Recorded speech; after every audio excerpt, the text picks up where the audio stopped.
ఆయన ఉన్నాడు అనటానికి నిన్నటి దినాన ఒక రుజువుని ఇచ్చాను. ఈ రోజు కూడా మరొక రుజువు ఇవ్వబోతున్నానండి. మీ అందరికీ ప్రభు పేరట వందనాలు. తర్వాత హెబ్రీ పత్రిక 1వ అధ్యాయము 1 నుండి 4 వచనాలు మనం చదివితే మనకు అర్థమవుతుందండి. పూర్వకాలం నందు నానా సమయములలో నానా విధములుగాను ప్రవక్తల ద్వారా మన పితరులతో మాట్లాడిన దేవుడు ఈ దినముల అంతమందు కుమారుని ద్వారా మనతో మాట్లాడాను. ఆ కుమారుని సమస్తములకు వారసునిగా నియమించాను. ఆయన ద్వారా ప్రపంచమును నిర్మించెను. ఈ ప్రపంచానికే నిర్మాణికుడు మనం నమ్మిన మన సృష్టికర్త అయిన యెహోవా. 3వ వచనం తెలియజేస్తా ఉంది, ఆయన దేవుని యొక్క తేజస్సు, ఆయన తత్వం యొక్క మూర్తిమంతమునయుండి తన మహత్తు గల మాట చేత సమస్తమును నిర్వహించుచు ప్రపంచమంతటిని నిర్వహించే నిర్వాహకుడు. మన పాపముల విషయంలో శుద్ధీకరణను తానే చేసి దేవదూతల కంటే ఎంతో శ్రేష్టమైన నామము పొందెను. సమస్తమును నిర్వహించుటలో ఎంతో శ్రేష్టమైన నామాన్ని ఘనతను పొందిన దేవుడు.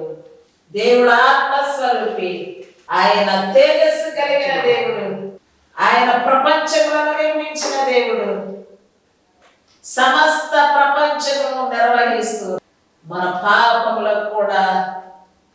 పాపముల విషయంలో కూడా శుద్ధీకరణ చేయడానికి తన కుమారుని పంపిన దేవుడు. అయినా దేవదూతల కంటే ఈ కుమారునికి ఎంతో శ్రేష్టమైన నామమును ఆయన ఇచ్చాడు.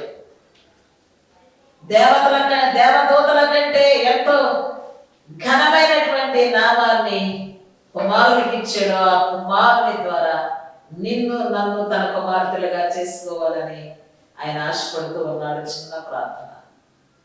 మా పరలోకపు తండ్రి, ఈ ఉదయకాల సమయంలో ప్రపంచములను సృష్టించిన సృష్టికర్త, సమస్త ప్రపంచాన్ని నిర్వహిస్తున్న నిర్వాహకుడా నీకు స్తోత్రం. ఈ సృష్టిలో ఉన్న నన్ను మమ్మల్ని అందరినీ కూడా ఆ తండ్రి నీ నిర్వహణలోనికి తీసుకోనండి.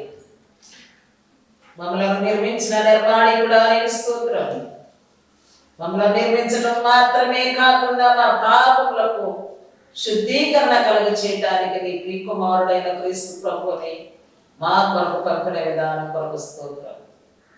నీ కుమారుడైన క్రీస్తు ప్రభు ద్వారా నేను నీ కుమార్తెగా ఉండాలని మా ప్రియ సహోదరులందరూ నీ ప్రియ కుమారులుగా ఉండాలని మీరు మమ్మల్ని కోరుకుంటూ ఉన్నారు. ఈ సంకల్పంలోని మమ్మల్ని నడిపించి మాటను నమ్మి మమ్మల్ని నీ కుమార్తెలుగా కుమారులుగా చేయి. జీవెనలే ఇస్తున్నాము, నడుచున్నాము. ఆమేన్.